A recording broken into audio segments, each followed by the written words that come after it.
Saludos amigos de su espacio Grado Farrington, como siempre llevando informaciones de actualidad para todos ustedes. En el día de hoy nos acompaña un gran amigo y un colaborador de este espacio para hablar de un tema que, si bien preocupa a los médicos, también preocupa a los pacientes, pero también preocupa a todos los centros de salud, y un tema que vamos a debatir con este amigo de gran importancia para toda la población. Me acompaña el licenciado Tomás Beliar, Chichi Beliar, para tratar el tema de demandas médicas. Hermano, usted ha dicho una verdad irrevocable, que yo soy un colaborador de este programa, pero es la primera vez que vengo, entonces tengo mis quejas. Así que yo espero venir más a este tipo de espacios que de verdad son un gran aporte, no solamente al sector médico, sino a la población en general, porque ahora que están muy de moda los podcasts, solamente los vemos para temas de farándula y temas sociales, pero qué bueno que personas como tú, que son profesionales, que tienen tienen poco tiempo, porque le dedican mucho tiempo a su profesión y a sus pacientes, sacan este espacio. Y sé que igual que tú hay algunos médicos que ya he tenido la oportunidad de compartir con ellos, de tener este tipo de escenario para debatir este tipo de temas. Así que de verdad que me siento muy contento de que es mi primera vez. Así mismo. Muy bien. Chichi, ¿cuándo comienza el cambio de esa medicina paternalista allá una medicina un poco más formal? El paciente ya exige otra clase de trato y las mismas normas ya comienzan no a aplicarse porque estaban ahí, sino a darle un poco más de miramiento a la parte judicial. Mira, cada vez que tengo la oportunidad de compartir con médicos, hablar del tema de la responsabilidad médica, siempre toco esa parte. El médico era el médico de la familia, el médico cercano, que el médico iba a la casa del paciente, y eso cambia radicalmente. Hay muchas personas que dicen que cambian con el tema de la transculturización, con el tema del crecimiento de la población, pero yo creo que la ruptura de ese paternalismo se da con la ley 87-01, que es la ley de seguridad social. Esa ley es la que viene y cambia la dinámica del médico. Ya el médico lo que veía era un paciente que conocía, un miembro de su familia, básicamente, y se convierte en un cliente. Deja de ser paciente para ser un cliente. Entonces, esa dinámica que han generado las compañías aseguradoras impide que exista ese vínculo entre el médico y el paciente por la cantidad de pacientes que ven. Y eso ha generado una relación de odio y amor entre las ARS, las PCS y los médicos, por el tema de que los médicos viven exigiendo que le aumenten las condiciones de la diferencia que cobran, pero el médico tampoco puede vivir sin la aseguradora, porque ya manejan volúmenes. Ante un médico quizás te veía 10, 15 pacientes en un día. A raíz de ese cambio legal de crear una seguridad social que obliga a que los empleados tengan su seguro de salud y los médicos sean parte de esa dinámica, entonces te crea, ya un médico te puede ver 50 pacientes en un día. Entonces ahí yo creo que esa ruptura específicamente se da cuando entra en vigencia esa ley de seguridad social. Ya. Antes de entrar en la parte jurídica, quisiera preguntarte algo que desde el punto de vista humano, lo más seguro te has tenido experiencia con esto. ¿Por qué un paciente decide demandar a su médico? Mira, para mí, o sea, por mi experiencia en los casos que he manejado, el 95% de las demandas se dan por una mala relación o una mala comunicación entre el médico, el paciente o los familiares. Cuando el médico no tiene esa comunicación de darle seguimiento, de hablar con el paciente, de explicarle, pero explicarle de manera que el paciente lo entienda. Yo siempre relajo con que los únicos profesionales que necesitan un traductor del español al español son los médicos. Porque es que el médico te habla en un lenguaje que para ustedes los médicos es obvio, pero para nosotros nos quedamos en el aire. Por ejemplo, cuando un paciente va a tu consulta y tú le dices, mire, usted lo que tiene es una cefalea, ya el paciente cree que se va a morir, que hay que internarlo, que llama a la esposa, que prepara una pijama, pero al final es un dolor de cabeza. Entonces, el médico, por su vocabulario normal, le pasa la información al paciente, que es una información acertada, porque usted tiene una cefalea, pero esa información el paciente no la recibe, el paciente no la entiende. Entonces el médico debe emplearse un poquito más en ser más llano. Mire, usted tiene una cefalea, eso es un dolor de cabeza. Eso se cura con una aspirina, con un acetaminofén. Y eso crea que el paciente tenga empatía con el médico. Pero cuando tú tienes un médico que tiene su familiar enfermo, está ingresado, el paciente no está ahí por gusto, está incómodo, su paciente se está desmejorando, no porque el médico ha hecho algo mal, sino quizás por una evolución propia del padecimiento que está sufriendo. Entonces, en ese caso, si el médico no pasa a evolucionar el paciente, no se toma el tiempo de hablar, de explicar, de dar los pronósticos, mira, esta es la expectativa que tenemos. Entonces, eso crea un distanciamiento entre el paciente y el familiar y el médico, o el familiar y el médico, y cuando no se obtiene el resultado esperado, que aunque no sea culpa del médico, evidentemente para ello, el paciente se complicó porque el médico me trató mal. Y eso es lo que mayormente, esa es la situación que se da. Hay una inconformidad con el paciente, con el trato recibido a veces por el centro hospitalario, a veces por el médico. Hay otras causas que quizás no nos vamos a enfocar mucho ahí, pero mayormente es por eso. Muy bien. ¿Y la ley? ¿Qué establece la ley con respecto a las pretensiones de un paciente sobre un profesional de la salud? Porque, ojo, nada más no tiene que ser una demanda a un médico, puede ser a un centro de salud también. Correcto. Mira, lo primero es que tenemos que delimitar. Cuando tú hablas de una demanda a un centro de salud, la falta tiene que haberla cometido el centro, el hospital o un subordinado de la clínica. En el caso de la clínica privada, los médicos especialistas no son empleados de las instituciones, no cumplen un horario, pagan un alquiler de un consultorio y la clínica no tiene un poder de subordinación de decirle, mire, usted va a ejercer su profesión de X o tal manera. Entonces, la falta que comete el médico es una falta personal y ya la Suprema lo ha establecido, que los médicos son profesionales liberales. Ahora bien, hay faltas que sí se le pueden imputar a la institución.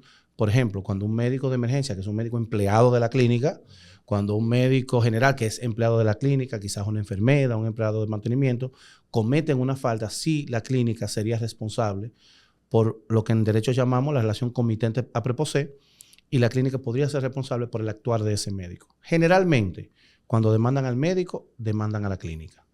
Independientemente, la clínica generalmente es excluida por el tema que te explicaba de que el médico no es subordinado de la institución. Muy bien. Un paciente que ha sido operado o que lleva algún tratamiento ambulatorio, llama al médico por teléfono. Doctor, le mandé por WhatsApp una foto de la mano. Yo me siento que esa mano está hinchada. ¿Qué usted me puede dar? El doctor dice, esa gente son gente mía. Mira, tómate tal medicamento. Antiinflamatorio. Sí, porque se ve lo que está inflamada. Yo quisiera pensar que esa acción es un favor, pero es un problema. ¿Cuál es el problema que puede acarrear esto? Ahorita te dejé una pregunta que no te la respondí, que me decías como cuál es el límite, que fue lo que entendí, como el límite para reclamar. La ley lo que establece es que yo tengo derecho a accionar a la justicia. La ley no dice que yo puedo accionar a la justicia si tengo razón. Entonces el juez está obligado a escuchar mi pretensión. Yo puedo decir que mi pretensión son 1.000 millones de pesos. Eso no tiene un límite. Yo voy a poner 1.000, 100.000 millones de pesos al daño que yo he recibido. Evidentemente que el juez tendrá que evaluar y determinar si hubo un daño, si hubo una falta y si la reparación que el paciente pretende es proporcionar al daño reclamado. No necesariamente porque tú reclames por 1.000 millones, el juez tiene que... Y hay una falta, y se determina que hay una falta, te van a condenar a 1.000 millones. El juez puede establecer, sí, hay una falta, pero tú estás pidiendo 1.000 millones y esa falta, lo que yo entiendo que se repara con 1 millón de pesos. O sea, eso el juez puede evaluarlo. Y la otra pregunta respecto de las llamadas telefónicas. Mira, el teléfono es el peor enemigo del médico. Mientras más queremos acomodar al paciente, más nos exponemos, más se exponen los médicos. Si un paciente te llama porque tiene un padecimiento, bueno, lo correcto es ve a la emergencia. Ve a la emergencia porque yo tengo que verte, tengo que evaluarte.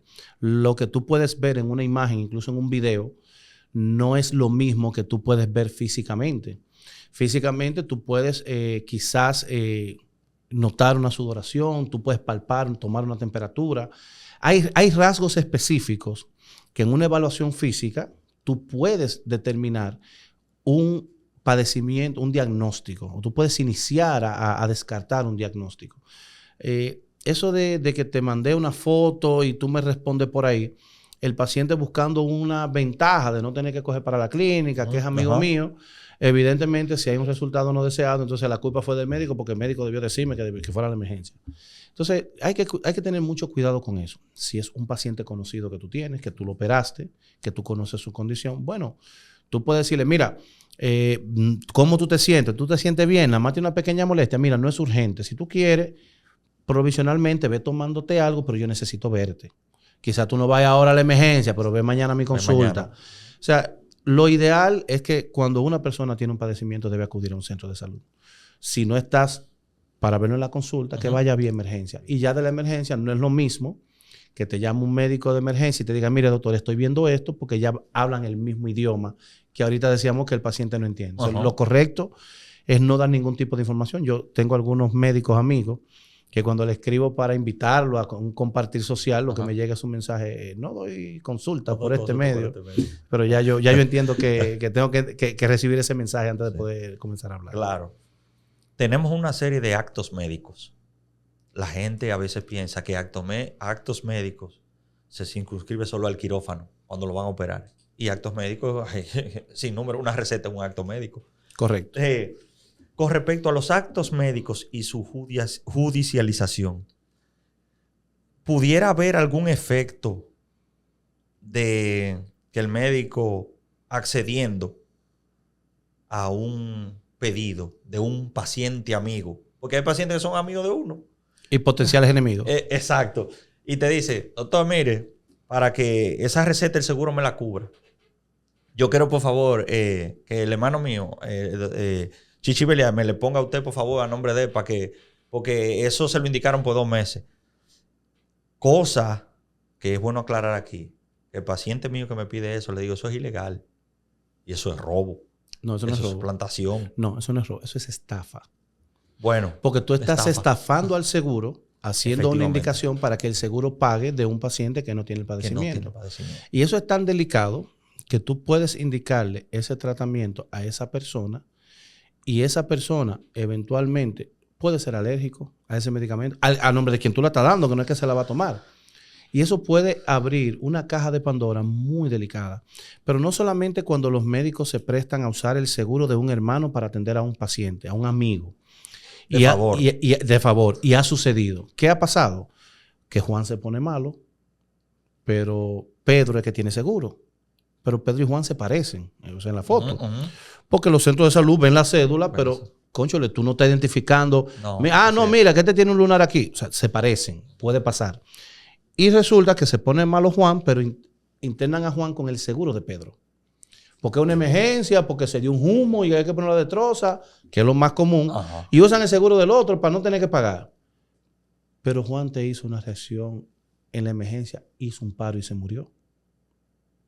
Ese récord está a nombre de Pedro. Cuando tú llenas el acta de defunción, ¿a nombre de quién tú la llenas? Es de Pedro. Entonces eso genera, mira cómo algo tan simple te puede generar una situación delicada. Y hemos tenido que manejar situaciones donde hemos tenido que agarrar a los pacientes y llamar a la fiscalía. Porque eso es un problema. Tú tienes un vivo muerto y un muerto vivo. Entonces, pero eso no debe ocurrir bajo ninguna circunstancia. Incluso ustedes los médicos, que a veces... Ustedes ni ven, la secretaria la que ve el seguro, ve la cédula. Traten de siempre enfocarse mucho en eso, en verificar la cédula, verificar la identidad de la persona. Porque también en tu buena fe te pueden sorprender. No un amigo, pero un vivo sí. Y te puede pasar. Y le ha pasado a muchísimos médicos que ni se han enterado y no ha pasado nada. Pero deben tener esos controles, tener esa observación. Pero más grave aún, los médicos que le prestan su seguro a otro, su código, con la ARS a otros médicos para que hagan procedimientos quirúrgicos.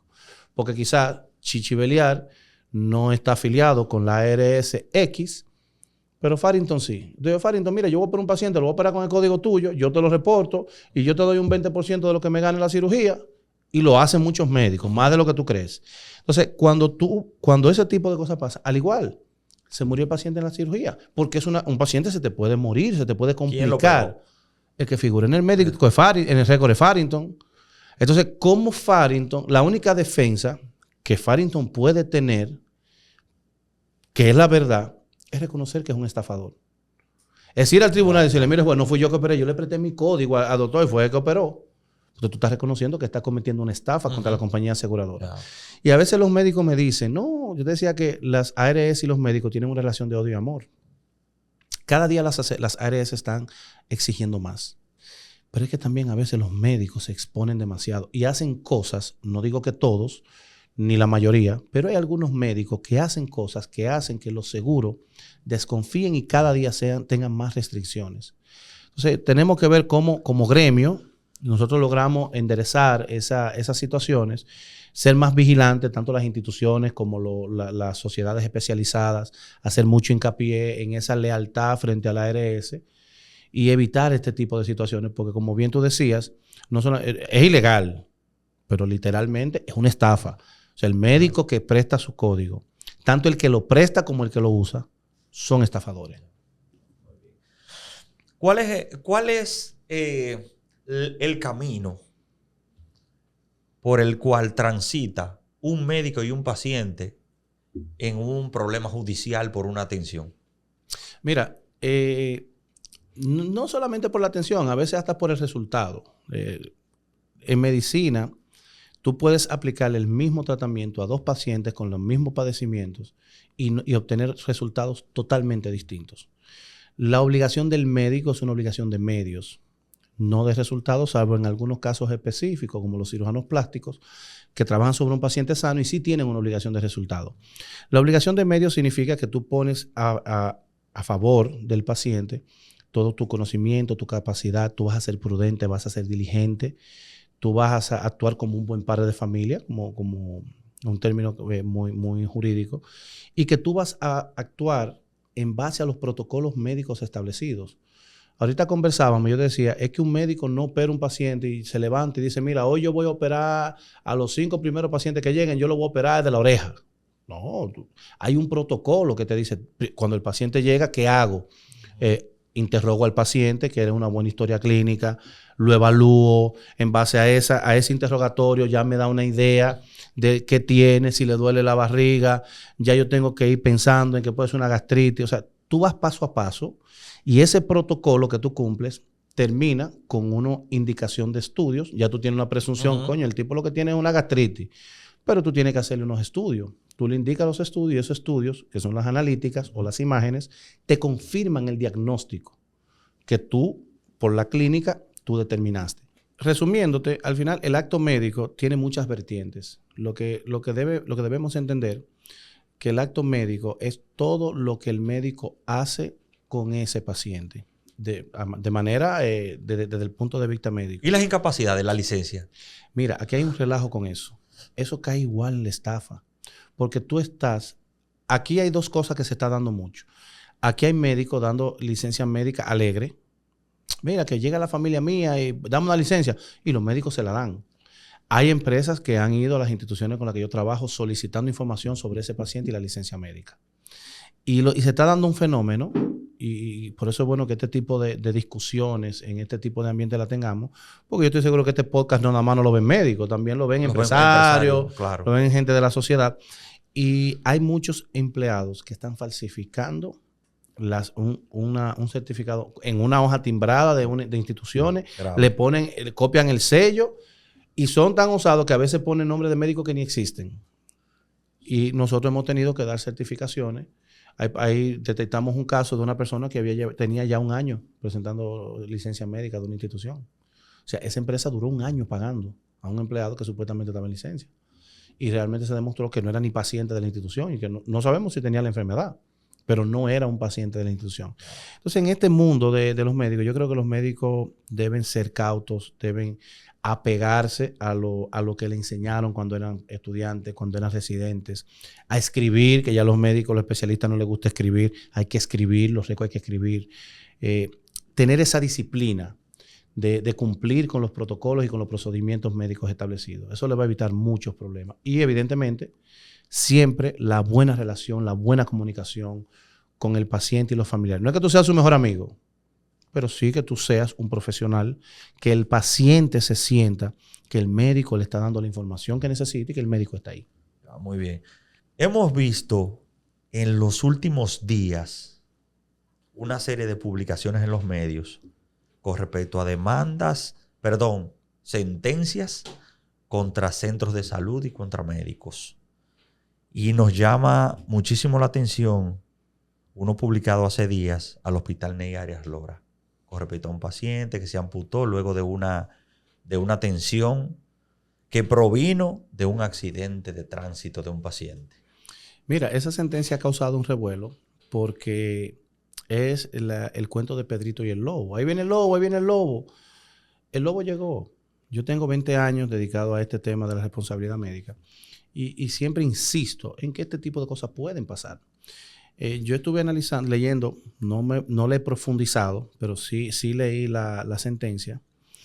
Y yo creo que es una sentencia muy interesante desde el punto de vista jurídico para las personas que nos dedicamos a la responsabilidad médica. Primero, es un precedente que sí han habido, pero creo que este ha sido quizá uno de los más, que ha tenido más connotación, donde se demanda a un hospital y lo condenan. Fíjate que el Hospital Ney Arias Lora es un hospital público.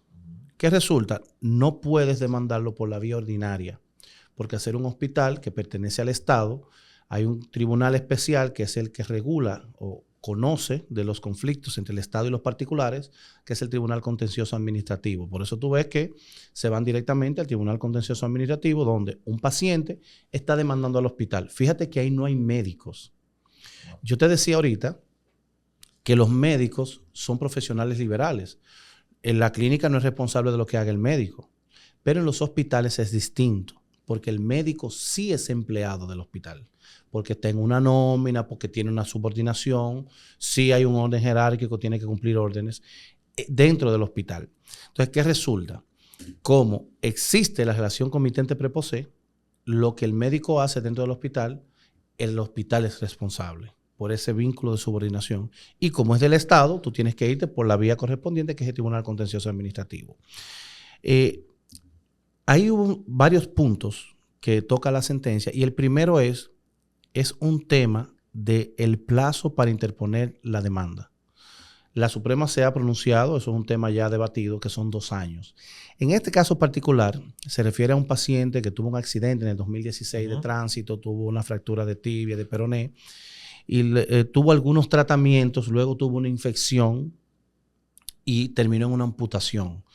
La sentencia no vi como claro, no me establece claro, mira, fue amputado en fecha tal. Y el hospital reclamaba y decía, espérate, es que el acto médico fue en el 2016, 2017 y esta gente demandaron en el 2021 o 2022, o sea, mucho tiempo después, ya habían pasado los 2 años. Pero ¿qué resulta? Hay una figura en la ley que establece que lo que es el daño continuo, y ahí fue que el tribunal estableció que como se trataba de un daño contiguo, poco importa que hubiesen transcurrido 7 años después del acto médico, y lo que se tomaba en cuenta es que como el daño continuo se renovaba cada día por día. Pero ¿qué resulta? El artículo 60 de la ley 107.13 dice, y lo voy a leer textualmente, establece que los daños continuos se va a tomar en cuenta como punto de partida cuando se conozca el alcance definitivo del daño en cuestión. Entonces, ahí surge una discusión. ¿Cuándo tuvo el paciente conocimiento del daño definitivo? Yo entendería que con la amputación, porque desde que te amputaron la pierna ya tú tienes conocimiento que es irreversible, porque una pierna no te la van a poner de nuevo. Entonces, habría que ver, en ese caso, la fecha de la amputación, si la amputaron en el 2018, en el 2019, cuándo llegó la demanda. Y la Suprema lo que estableció es que ciertamente ellos no probaron cuándo fue que se determinó el punto del daño definitivo, cuándo fue que se concretizó, cuándo fue que él tuvo conocimiento. Entonces, por eso digo, no tengo exactamente la fecha de la amputación, pero también hay otro punto que toca la sentencia, que es lo que ha preocupado a todos los centros de salud, y es que el paciente tuvo varios ingresos prolongados en la institución. ingresos de 2 meses, de 3 meses. Y creo que hubo algunos ingresos que fueron más prolongados. Entonces, ¿qué resulta? Ellos alegaban y demostraron que el paciente tenía una bacteria intrahospitalaria. Las bacterias están definidas, si es intrahospitalaria o si es extrahospitalaria. Si es una bacteria intrahospitalaria, ya él demostró que se contaminó en el hospital.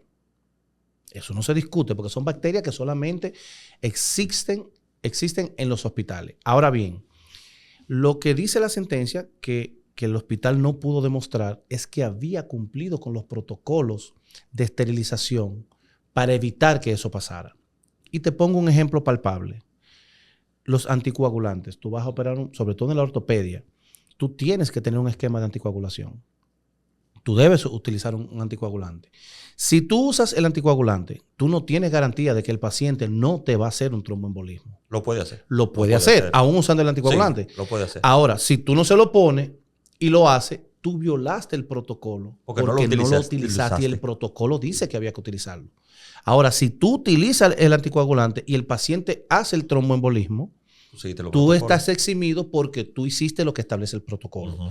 Entonces, ahí lo que habría que ver es si el hospital tenía un protocolo de esterilización. Porque si tú demuestras y dices, mira, que no, es que en la fecha que él se contaminó, nosotros tenemos un libro que dice que se esterilizó el quirófano. Aquí alegan que pudo haber sido en el quirófano. Bueno, pues mire, ese quirófano se esterilizó antes de la cirugía que se hizo con él y posterior a la cirugía que se hizo. Y eso es un protocolo y un procedimiento que está establecido.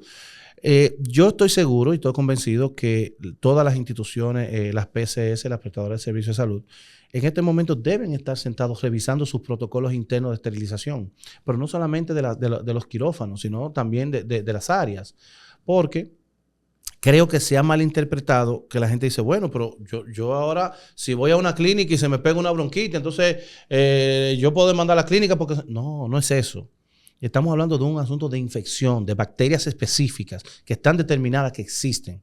Obviamente, el que va a un centro de salud va expuesto a que se puede contaminar con un virus, porque las personas que van a los centros de salud en un 80% son pacientes enfermos. Ahora bien, lo que nosotros tenemos que entender es que la ley es clara y que los procedimientos y los protocolos son para ser cumplidos. A veces vemos con el mismo tema del consentimiento, que a veces los médicos no lo usan, pero la ley dice que hay que usarlo. No podemos apostar a que no va a pasar nada.